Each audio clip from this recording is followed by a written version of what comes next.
States, between 200 and half a million every year dying worldwide of the regular flu. And they're telling you, get ready for the end of all your freedom, forced inoculations, total control for one dead person in the United States. Let's go ahead and play this local news clip off local news here in Austin, where they're getting tent cities ready with Michael Dell, the New World Order minion. Here it is. Why do you think somebody should sign up to run the Congress Avenue Marathon? We're having some trouble streaming that off the web.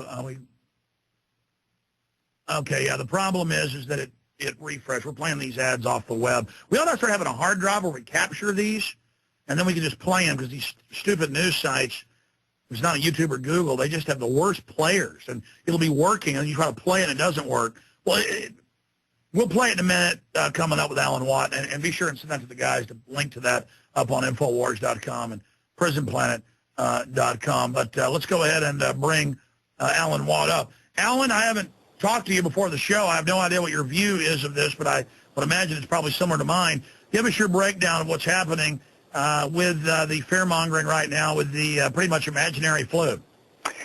Well, it's one crisis after another. We're just coming through the created financial collapse that rose the IMF to its proper position as a distributor for the world's money. And now it's time to teach the public that the World Health Organization will be the world authority that will guide every country and actually be the ruler as far as medical things go for the entire planet. But ultimately, you must remember the World Health Organization's agenda is to do with sustainable development. Once they have that authority, they're going to move right into the next part, which is depopulation, sterilization, etc., for sustainability reasons. And there's no mystery about this, because when the League of Nations was set up with the same organizations that are in the United Nations, including a World Health Authority, some of the founders at the time wrote about it, and they said that this is being set up to be the World Health Authority, and they must use panic and crisis to get the public to give them that authority. That's exactly what we're going through today. This flu is just the standard H1N1. It was out last year, according to the BBC and to the so-called experts in Britain. Tamiflu is pretty useless anyway. All the hype about Tamiflu came from the pharma companies that made the darn drugs. All their studies are from their paid agents. They give them glowing reports. But basically you don't need it, because this is a mild flu. And those who are dying of it, and it really is down to 7 proven cases in Mexico, not 107, you find they're compromised already with different other diseases, AIDS, etc., etc. So this is a very, very mild flu. It takes about 3 days. Everyone who's got it in Canada and Britain are told to just stay at home, drink lots of food, all the usual stuff, and it's gone in about 3 days. That's it. So clearly, out of the blue, they have been fear-mongering and saying, I mean, I've got the headlines, this is the greatest challenge to face humanity. Yep. You know, this could be the end. Hundreds of millions could die. And then meanwhile, Mexico's saying between 7 and 12 dead, 1 dead in the United States, that person from Mexico City. But meanwhile, I've got Time, Newsweek, CBS, CNN, all of these publications, TV saying, get ready for forced inoculations, even if you haven't had the flu. And now they're saying, oh, even if this passes over in the next month, when the flu shot's ready, we're going to make you take it. So I think this is also about pushback to all the tens of millions of people waking up to how deadly vaccines are, who are saying, no, I'm not going to take it. And they're trying to test the public to see if they can force us to do it. So when they launch the real attack during the full collapse of society, you watch when the resistance to the New World Order starts, when we're trying to take our governments back, they are going to launch massive real bio-attacks. Alan, your comments on that? Yeah, this is, you see, there have been so many studies coming out over the years of the fact that the flu inoculations, every year they tell you in the spring they had the wrong combinations of flu strain, so they were useless. But not only that, most folk who get the flu injections end up coming down with the flu. So people were stopping taking their free flu shots. So they have to do something to get it back up to mandatory level. And they admit, I keep forgetting to make this point to interrupt, you make me think, Alan, they admit that all these flu shots actually mutate with regular flu out there and are creating more dangerous strains, and the Tamiflu accelerates the mutation, just like antibiotics do with the bacteria. Yes, they're using human beings as breeders, and that's what they use the animals for.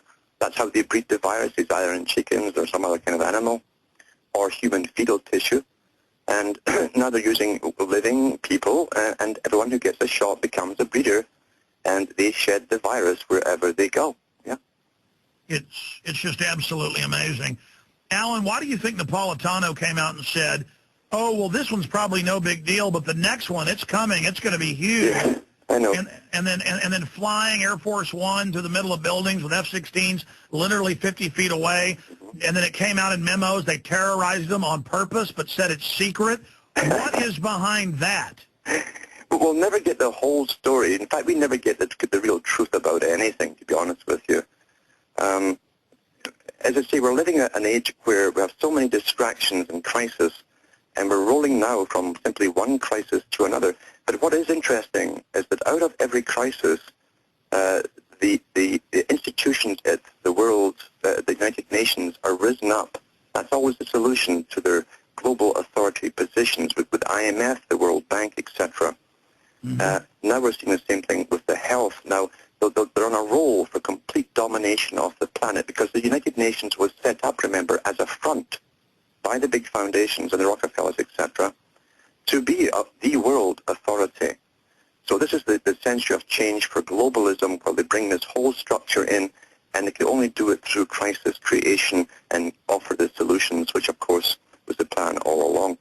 We're going to roll and roll from solution to solution and crisis to crisis. People have already forgotten that trillions of dollars have been looted from them just a few months ago. And Alan, how obvious is it, and we're going to play this clip and I want to get your answer to this. As you just said, I'm watching John Kerry last night in the Senate hearing. He says we've got to have a global solution to this global crisis, and the head of the UN, the Secretary General, Mr. Moon, is admitting they're directing the United States and Canada and Australia and all the Commonwealth countries are the ones hyping this up the worst. They're admitting that they're using this, they say, to strengthen the global governance. Let's play this clip of the fear-mongering in Austin with the camps, with the tents being set up for the mass death. Here it is. And on that note, a modified tent city now being set up at Dell Children's Hospital for those who believe that they have the flu. Fox 7's Rudy Koski joining us live from Dell Children's Hospital with the details. Rudy? Hi, Loriana. The tents started going up this afternoon. They're located directly behind me. Now, take a look. They're in a positioned parking area that is directly underneath the helicopter pad. Now, the tents are expected to be ready for people by tomorrow. They're still hooking up climate control systems, and they're doing this because of a large number of people showing up to get a flu test. By mid-afternoon, for example, the hospital had more than 400 people coming into the emergency room. They usually have about 170. Administrators say the tents, there's about 3 of them, will help separate those who just may be really sick from those who are seeking other types of medical treatment at the emergency room. Now, once again, taking a look at a live picture of the situation here at Dell. The tents are near, right underneath the helipad and the physician parking area. Administrators here and at other local hospitals are also asking people who want to get tested to stop going to local emergency rooms. The first thing that they say that you should be doing is contacting your primary care physician. After that, or if that doesn't work, then you can go to a local neighborhood medical clinic, one of those doc in the boxes. That will relieve the pressure on especially trauma events at the emergency rooms. So once again, if you're feeling ill or you just want to test, go check with your primary care doctor first or go to one of your neighborhood local medical clinics. We'll, of course, have more on this story tonight at 9. Reporting live at Dell Children's Hospital, Rudy Koski, Fox 7. Now, by the way, I've told everybody for 11 years that the old Robert Mueller Airport is a FEMA camp, and we have local newscasts saying during emergencies they have 747 hangars with bolts and chains in the floors, porta potties, cots, barbed wire inside, and I reported it a year before it was in the news. People laughed at me because I had inside sources that put it in. You know, the cops are calling me going, man, you got to see this place. It's a FEMA camp. Then I've got local Fox again going, oh, yes, it's an emergency camp for you. That's in Police State 2, the takeover. This is right next door to that. There's troops running around all over the old airport. Down the street at the old mall, they've taken over 2 of the major areas and have FEMA in there going back a few months ago. And then you walk up and say, why is Homeland Security here? They say, get back, get back, get back. And this is happening everywhere. Alan Watt,